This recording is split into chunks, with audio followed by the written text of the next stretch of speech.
So what's better, the Ford Ranger or the Toyota Hilux? As you know, I own a Toyota Hilux and I've driven it for over 40,000 kilometers. And now I'm going to take a closer look at this Ford Ranger and show you the differences I've found between the Toyota Hilux and the Ford Ranger.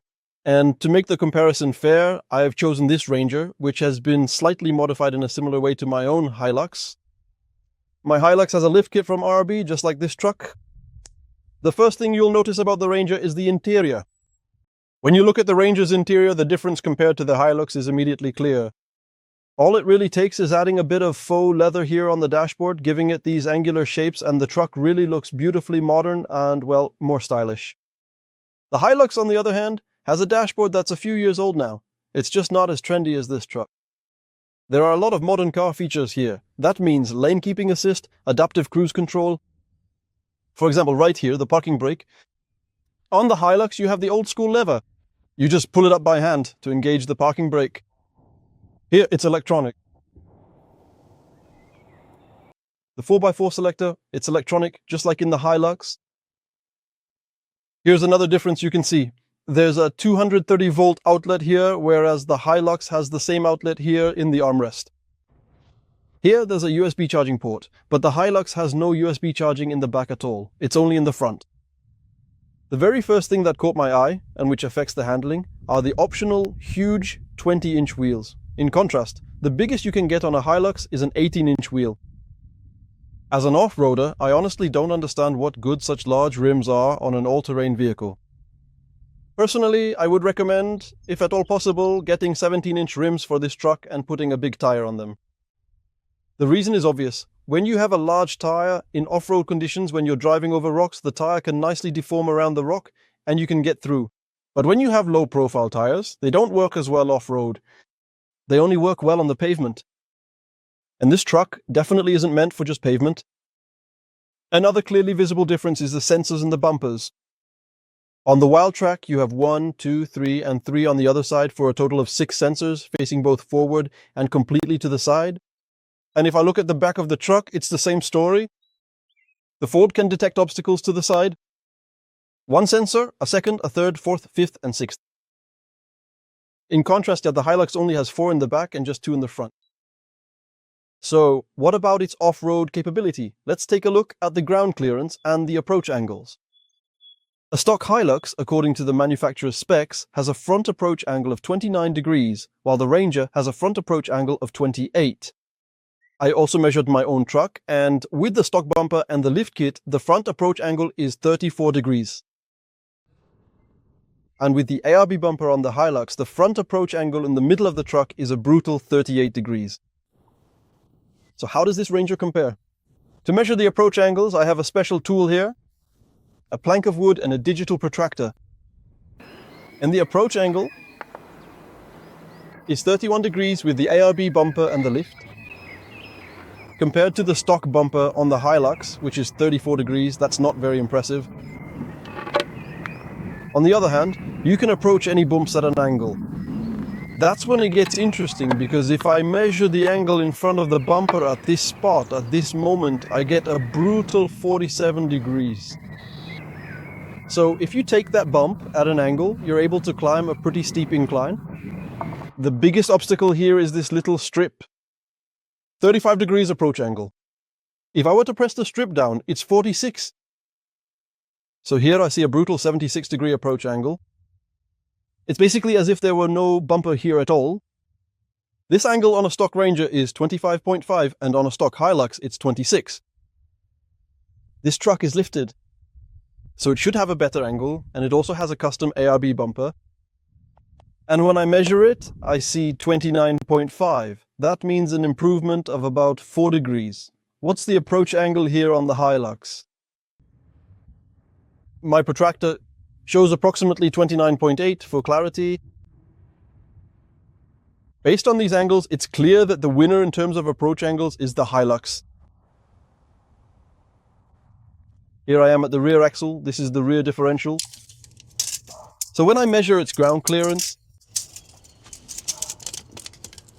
you can see it's 24.5, 245 millimeters. The Hilux under the differential with 265/70 R17 tires has 23.5. And what about here in the front? The ground clearance of the plastic part is exactly 25.8.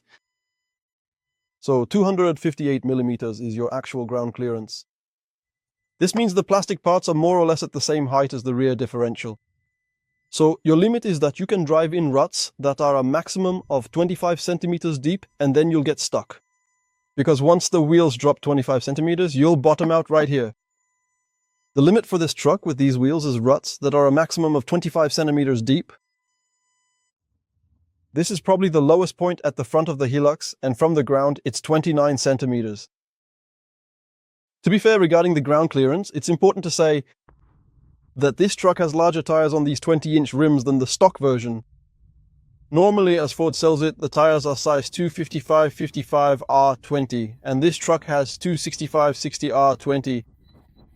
This means the overall diameter of the wheel is 4 centimeters larger. So if I divide that by 2, the differential is 2 centimeters higher than in the standard version you buy from a Ford dealer. If I look at the passenger side, this seems really unfortunate. There are connectors here and over there, a whole unit, the wiring. Again, it's uncovered on the undercarriage, exposed to mud, sand and rain. And of course, if you have sticks flying around under the truck, this will break off in no time. For me, this is a rather inappropriate placement. A very weak point of the Hilux are the sensors on the exhaust. There are 3 sensors next to each other with cables leading to them, and it's not covered in any way. Here, if you look at my truck, you can see that I have it covered from below. And this plate on the right, that's what covers the exhaust sensors. See them on the exhaust, how they go to the side? Well, normally there's no plate here. This particular Ranger is a 3-liter diesel, which on paper is more powerful than the Hilux. And I can actually confirm that really, when you floor it, the truck is more powerful, it feels like it accelerates faster. But what's really unpleasant about it is the turbo lag. The moment you want to accelerate, it takes a very long time for the truck to pick up. I'll show you now. I'll floor it now. 3, 2, 1 now. 1, 2, 3. See, I managed to count to 3 before the truck even picked up and moved forward. With the Hilux, the throttle response isn't instant, but there isn't such a huge gap. You just step on it, and the truck accelerates, and over time it starts to accelerate faster. Here with the Ranger, I step on it, and for a moment, absolutely nothing happens. Okay now, 1, 2, and it's going beautifully. It downshifted, the turbo spooled up, yeah. And if I happen to need to accelerate, and I'm already under a bit more load, like I am now, and I step on it, it's almost instant. Watch. Wow, yeah. And there was basically nothing to wait for. It spooled up right away, it just went. So you can see here that the Hilux probably has a smaller turbine and it spools up to the target boost pressure much faster.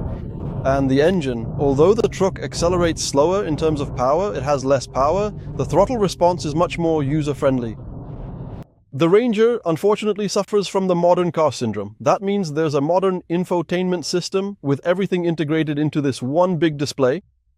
The bad thing is that the response time of this display is, of course, a bit slower than when you're pressing a button.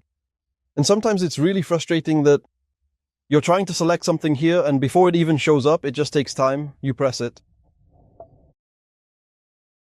Vehicle, rugged off-road. Abracadabra, now I finally see it.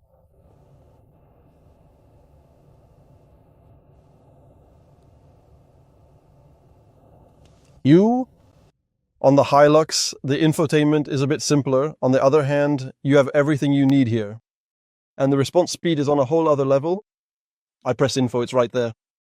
I select audio, it's right there. I press the camera button here, it switches instantly. I switch to the other view, it's instant. If you look at the quality of the camera footage on the Hilux, the camera feed that's shown here on the display really isn't anything special. I would compare it like this. It's as if the Hilux was HD and the Ranger was 4K. So that's roughly the difference here. On the other hand, it doesn't change the usability at all. It's just uglier. What I can't get used to on the Ford Ranger is that the car is always nagging me about something. Look, the gear shifter, right?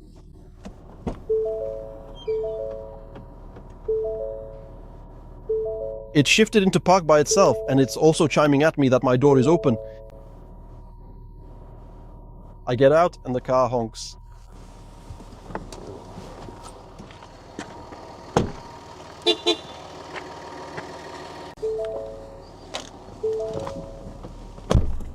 It's just constant noises and constant nagging of the driver, as if I were completely incompetent. That's something I'm finding hard to get used to. With the Hilux, the only thing it does is, when I get out, the car beeps to let me know I have the key and that it's running without it. But the Hilux doesn't fight me for control, it doesn't tell me to keep looking ahead more, it doesn't pull on the steering wheel. It's like an old school new truck. See that? I'm driving on a country road and the car just there, it just pulled the wheel because, according to the car, I got too close to the shoulder. I wanted to cut the corner just now. You can't really see it, but as soon as that orange lane line lights up, the car starts fighting me for the wheel. This assistant actively turns itself on and off whenever it feels like it. So for a moment it's fighting me, and then suddenly it's not. As soon as you get on a country road like this, it's genuinely annoying because the car is just constantly fighting you. I'm back in my Hilux now, and my first impression compared to the Ranger is that I can see out significantly better. The windows are much larger, both on the sides and in the front.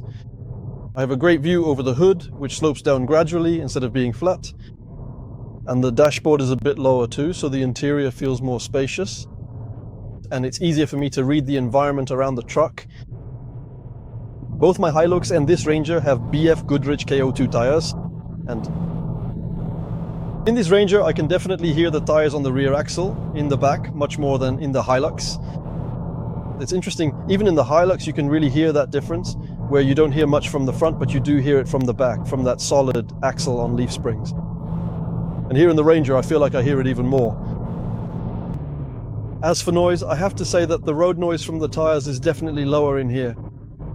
On the other hand, there's more noise from the engine, from the 4-cylinder 2.8 diesel. You just hear that diesel more than you did in the Ranger. So the final question, is the Ford Ranger or the Toyota Hilux better? In my opinion, it depends on what you want to use the truck for. If you want a truck for driving on the road, pulling a trailer, and occasionally going on a dirt track, and you want the luxury of a modern vehicle, then go with the Ranger. If you want a truck that's easier to repair because it isn't full of various electronic systems, one that has higher ground clearance and better approach angles, then you should definitely choose the Toyota Hilux.